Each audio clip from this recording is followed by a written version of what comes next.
Les ambassadeurs du Conseil de sécurité des Nations Unies en tournée dans les 4 pays riverains du bassin du lac ont été reçus ce matin par le Premier ministre Payimi Padaké-Albert. Étaient aux côtés du chef du gouvernement pour cette rencontre les ministres en charge de la défense et de la sécurité ainsi que le chef d'état-major général des armées. Maji Ojitan. Sous toutes ses formes, le terrorisme est un danger international.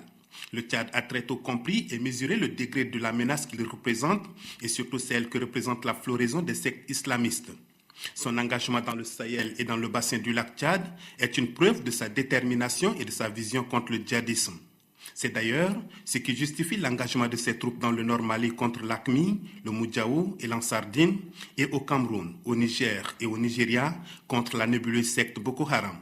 C'est dire en clair que l'ennemi est commun et il faut une synergie d'action et de stratégie internationale commune pour venir à bout de ses ambitions. Le chef de l'État Idriss Déby Itno a vite compris l'ampleur de la menace et est monté au créneau à plusieurs reprises pour appeler à une vigilance et à une mobilisation de la communauté internationale. Malheureusement, ces appels étaient restés sans suite favorable. Aujourd'hui, l'histoire lui donne raison. Ainsi, la visite des diplomates du Conseil de sécurité des Nations Unies au Tchad va non seulement leur permettre de mieux appréhender la réalité du terrain, mais aussi de corriger les erreurs de la communauté internationale, reconnaît François Delattre, ambassadeur de France auprès du Conseil de sécurité de l'ONU. Cette visite vient aujourd'hui réparer ce qui est une erreur doublée d'une injustice. Et c'est la raison pour laquelle nous sommes aujourd'hui venus appuyer le Tchad dans ses efforts exemplaires, et je souligne exemplaires, pour lutter contre Boko Haram, pour relever le défi de l'urgence humanitaire et pour réussir ce combat vital pour le développement. Somme toute, cette rencontre a permis des échanges francs et fructueux. Et c'est sur une note d'espoir et de satisfaction que les diplomates onusiens ont pris congé de leurs hôtes. Pour l'ambassadeur de la Grande-Bretagne auprès du Conseil de sécurité des Nations Unies, Matthew Rycroft, l'engagement du Tchad dans la lutte contre le terrorisme mérite un soutien de la communauté internationale. Il l'a dit au sortir de la rencontre. Je suis là avec tous mes collègues du Conseil de sécurité pour voir la situation ici dans la région. Nous sommes venus pour 3 raisons. D'abord pour soutenir les gouvernements de la région dans la lutte contre le terrorisme, dans la lutte contre Boko Haram. Nous soutenons leur effort et nous les encourageons d'aller encore plus. Deuxièmement, nous sommes là pour voir la situation humanitaire. C'est une crise économique, c'est une crise de développement, c'est une crise de pauvreté et il faut encore une fois encourager les gouvernements et aussi faciliter une réponse internationale encore plus vivante qu'avant. Et troisièmement, on est là pour mieux comprendre les raisons pour ces crises liées. On ne peut pas lutter contre le terrorisme sans lutter aussi contre la pauvreté.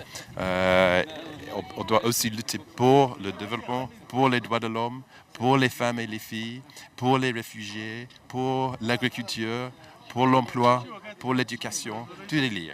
Aujourd'hui, le Tchad est en train de payer le prix de son engagement.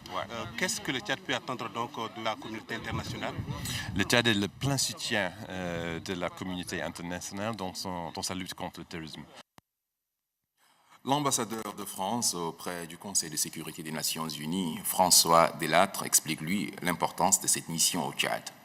Nous sortons d'un entretien extrêmement riche, extrêmement productif, extrêmement approfondi avec le Premier ministre du Tchad et plusieurs membres éminents de son gouvernement qui nous ont permis d'aller au fond des choses. Et lorsqu'on va au fond des choses, je crois qu'on a 3 enseignements principaux qui en ressortent. Le premier, et je reprends, je crois, les propos qui ont été échangés autour de la table, c'est que cette visite est à bien des égards historique. Historique parce qu'elle met sur l'écran radar de l'ensemble de la communauté internationale, représentée aujourd'hui par le Conseil de sécurité, la région du lac Tchad et ce pays que nous aimons en particulier.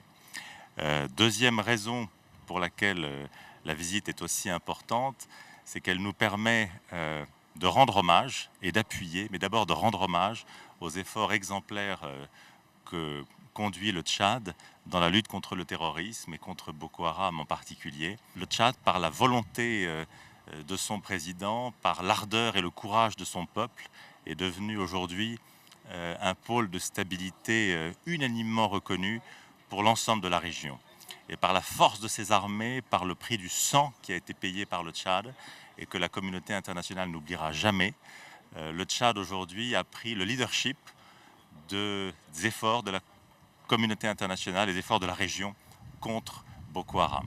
Le troisième message qui m'a beaucoup frappé, c'est combien dans ce contexte, la communauté internationale a le devoir de répondre aux besoins exprimés par le Tchad sur les deux volets complémentaires que sont l'aide au développement d'un côté et l'urgence humanitaire de l'autre.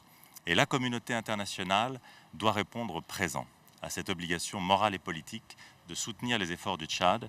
C'est la raison pour laquelle, tous ensemble, nous organisons à Paris, dans les prochaines semaines, au printemps prochain, une conférence importante sous l'égide de la Banque mondiale afin de définir les priorités, les besoins et donc les axes d'action que nous, la communauté internationale, devront apporter au Tchad sur ces deux volets complémentaires du développement et de l'urgence humanitaire. L'ambassadeur du Sénégal, Fodé Seck, appelle pour sa part la communauté internationale à jouer son rôle dans la lutte contre le terrorisme dans le bassin du lac Tchad.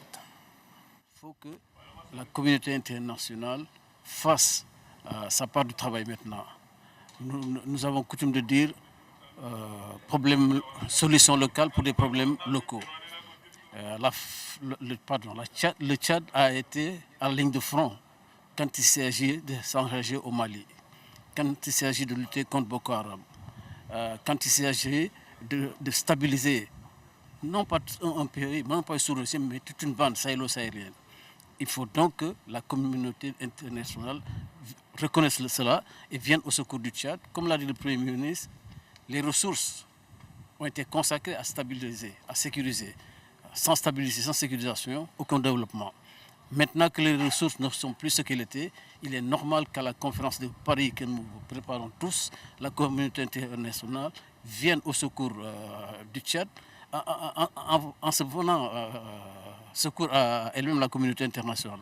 Parce que la lutte contre Boko Haram, c'est un phénomène mondial. Le Tchad le fait pour lui-même, pour la sous-région, mais pour la communauté internationale. Et je disais au Premier ministre qu'il a, au sein du Conseil de sécurité, 3 pays africains qui représentent le Tchad. Nous avons pris le relais du Tchad au Conseil de sécurité qui est sorti, nous sommes entrés. Et avec la compréhension de nos autres collègues du Conseil de sécurité, c'est ce message que nous allons essayer de relayer, en plus maintenant de la lutte contre Boko Haram pour la paix et la stabilité de la sous-région. Le chef du gouvernement s'est réjoui du déplacement des ambassadeurs des 15 pays membres du Conseil de sécurité de l'ONU pour constater les efforts du Tchad dans la lutte contre le terrorisme dans le lac Tchad et les pays du Sahel.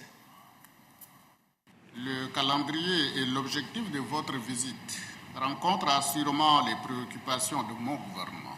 C'est dans ce sens que je me réjouis d'avance des résultats qui en découleront. En effet, évaluer la situation sécuritaire, les stratégies et les menaces prises pour faire face aux défis que pose le groupe Boko Haram dans le bassin du lac Tchad et encourager les gouvernements des pays de cette région dans leurs efforts de lutte contre le terrorisme est à la fois une marque d'attention de la communauté internationale longtemps attendue et de volonté de contribuer à réduire les effets et les conséquences des atrocités commises par ce groupe terroriste sur nos populations. Pour le Tchad en particulier, le coût des actions terroristes dans le bassin du lac Tchad, en dehors des aspects humanitaires et sécuritaires, est énorme.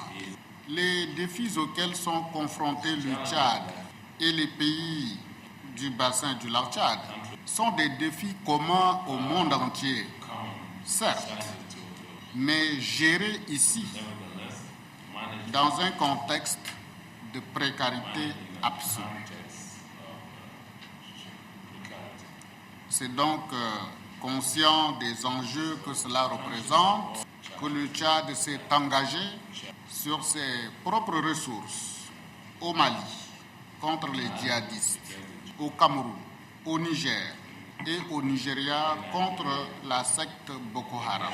Mais cet engagement s'est fait au détriment de l'eau, de l'éducation et de la santé pour nos populations.